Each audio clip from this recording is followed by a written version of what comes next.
Today I'm gonna shoot a video, or I'm shooting a video about belts, weightlifting belts. Um, I'm a big advocate of weightlifting belts, so I'll back up. What's my experience and what qualifies me as a person who can make a video to talk about this? Well, as you can see, I'm not a huge man, and I'm not a competitive power lifter. What I do have just experience, lots of failures and lots of successes. I don't have a degree in kinesiology or sports science or anything like that. It's just based upon what I've read, facts, data, who's doing what, and those who's are the successful people. So I just, trial and error and whatnot. But so talking about belts, there's all different types of weightlifting belts out there. I've used different types of weightlifting belts, and I've trained hundreds and hundreds of people, in powerlifting technique and whatnot. The weightlifting belts that you choose is very important if you're gonna use a belt. The cheap ones that you get at whatever Walmart or whatever, if it works for you, fantastic. But what I look for in a weightlifting belt is coverage. I want on the back, I prefer minimum 4, but preferably 6 inches coverage on the back, and on the front a minimum of 4 inches of coverage, because what I'm wanting to do is I'm wanting to cover a lot of area in the abdominal region. You can call this product placement if you want. It's a plug for Chic, but I'm a huge advocate of the Chic belts. The reason I like the Chic belts is because they figured it out. The belt that I use for a CrossFit workout, I'm gonna do a 315 pound deadlift, or no, even heavier than that. I don't use a belt unless I'm typically 90% and above. 90% of my 1 rep max or above. 85 maybe. If I'm deadlift, my 1 rep max is about, before my shoulder injury, it was about around 450 for my deadlift. Back squat about 335. So I'm 160 pounds soaking wet. So that being said, I usually won't belt up for a deadlift until I hit about 400, maybe a little bit more. Some people, if they're deadlifting 135 pounds, they want to belt up. I don't see any point in it. Just unless you it's personal preference. I'm not going to say you're wrong or you're right. It's just personal preference. But the reason I like this belt in particular, is because if I'm doing a workout that's rope climbs, run 400 meters, and 400 pound deadlift, whatever, or a heavy clean, or an overhead squat or whatever, I want to belt up. But this is nice because it's easy to adjust quickly. I can throw my belt on and leave it on the entire duration of the workout, and I don't usually go back through the dowel rod here. I just go up and over, and I cinch it down. I do my lift, pop it loose, and then take off down the road running, or do my rope climb or whatever. But with this belt here in particular, it's got a nice coverage up front, so that'll cover a lot of my abdominal area, so I can really press out against it, and that'll help tighten it up around the backs and the obliques. Whenever I'm just powerlifting,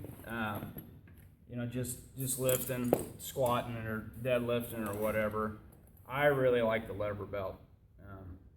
This sucker, man, if anything is gonna give wearing this belt, it's gonna be your guts. Because once this sucker hooks up, man, it ain't coming off. But the main reason I wanted to shoot this video is to talk about not necessarily belts. This is a leather belt, called a lever belt, because it it hooks up with a lever. But the main reason I wanted to shoot this video is not to talk about belts. I wanted to mention belts because I'm going to use these for demo, but I wanted to talk about how to use the belt. That's what a lot of people don't understand. So, using a belt. This belt, it'll cut into my hips a little bit, just because of the way I'm made and where I wear it. The other day we did a lot of squatting. I got a little bit of mark there, no big deal. This belt here, it's contoured, so it cuts and goes up and over your hips. But a lot of people don't know how to use the belt.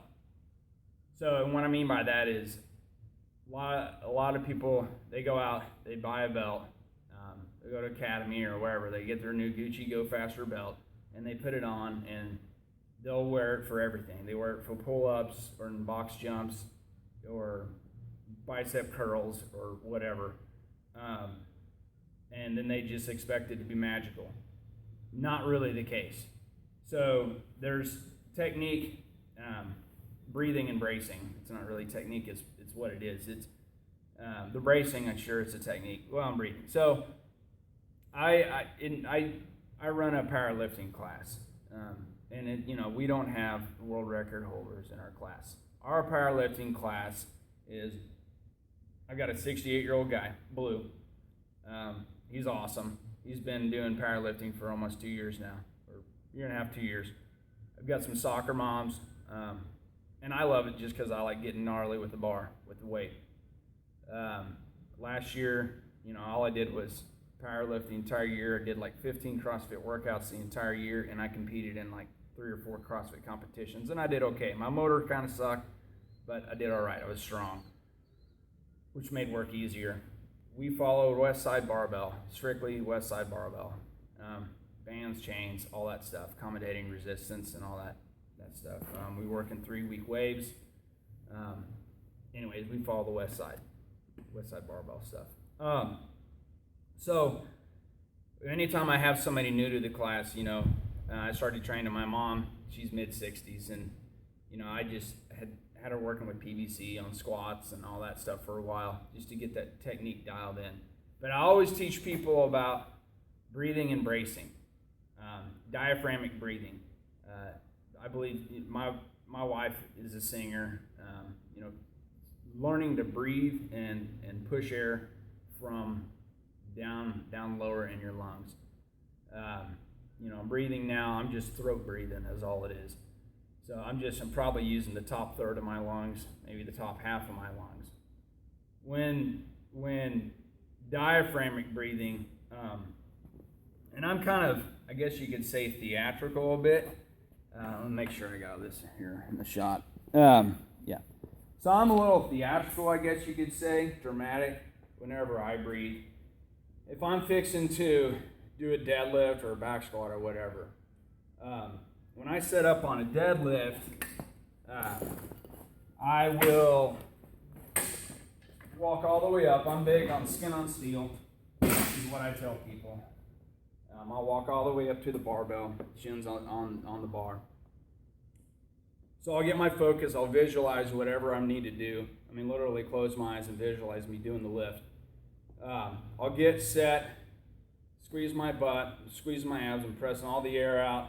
I'm going to raise my arms. The reason I'm raising my arms is to lift my rib cage. I want to lift my rib cage up. This is as high as I can lift my arm right now. I like to lift my rib cage up to allow for expansion of my lungs, right? So I get set, raise my arms, big breath. I tongue to the roof of the mouth, hold it, and then I press. And what I'm doing is, a lot of people think that squeeze your abs, lock it in, whatever. A lot of people want to do this, right? That's not what we're doing. So if you cough or sneeze, right, that's kind of what we're after. We want engagement. I want to press my abs out hard, like I'm doing fat guy belly. Press out hard. That's what's going to brace my column. So I tell people it's like a building, skyscraper. If the framing, if the steel girders and all that stuff, if all that's weak, then the building's going to fall. It's not going to be able to stabilize the people working in the building, the load, the windows and the framing of the building or the whatever. I'm not a construction guy. Point is that you want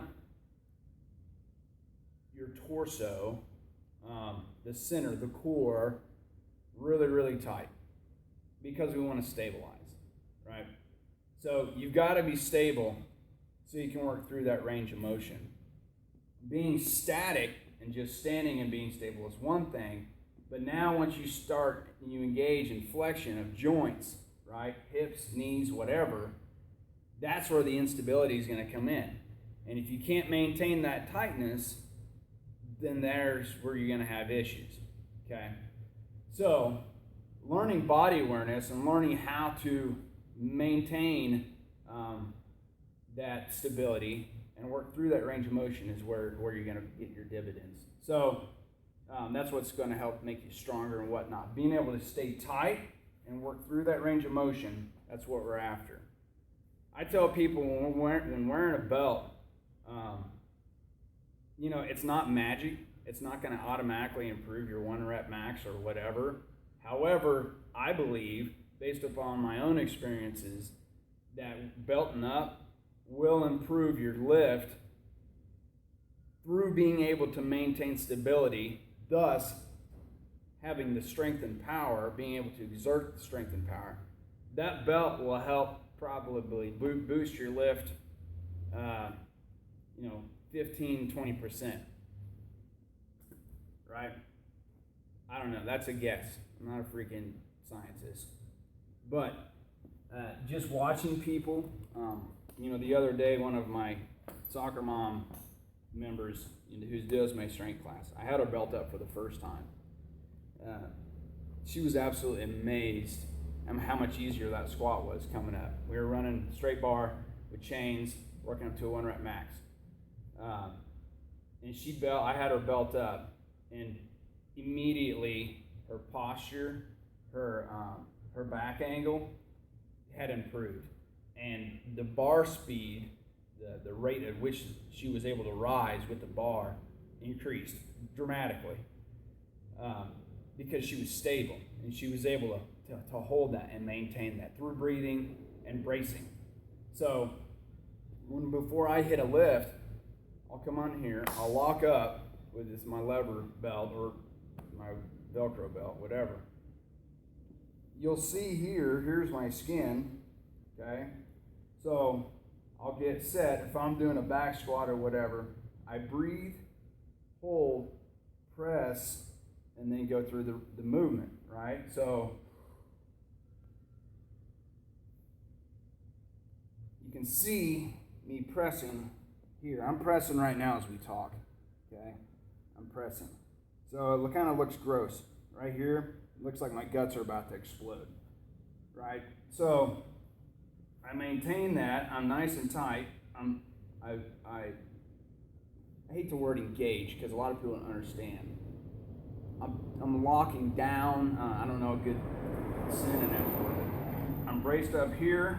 Then I go to my squat, go through my range of motion, holding that tension and driving up. So breathing, holding the breath, pressing out with your belly, and then hitting that movement. If it's a deadlift, the same thing. I'll throw my belt on. Yeah, I'm chewing.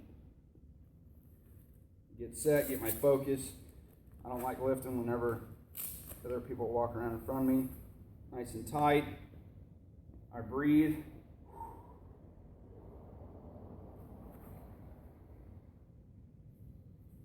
And go through my lift. Whenever I hit my, whenever I do my deadlift, I really tighten my back hard. Same thing as a squat. But that's it. It's breathing and bracing in a nutshell and using a belt. So go try it. It'll be awesome. The last thing I'll add right quick, as far as the wearing of the belt goes, there's people out there who say, oh, I don't want to wear a belt because I'm going to get stronger. And wearing a belt makes it easier, or whatever. The argument, people who don't want to wear a belt. Here's my take on that. If I can contract my muscles, engage, whatever all the fancy words are, but if I can get rock solid, maintain that, then move through a range of motion while maintaining that hardness, while maintaining that engagement. So I've engaged, I'm nice and tight, and I can move through a range of motion being nice and tight. If I can do that, I would think that would make me stronger. I trained without a belt for a long time, and then it wasn't until I started using a belt that my obliques, my erectors, my abs, all the core started getting stronger because I was pressing hard against that, and then hinging my hips, flexing my knees, doing the lifts.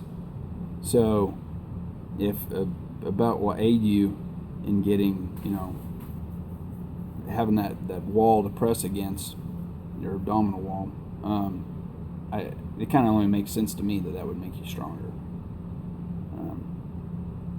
Yeah, so that's my take on that. I wear a belt, works for me, heavy, we've already discussed all the rest, so that's it.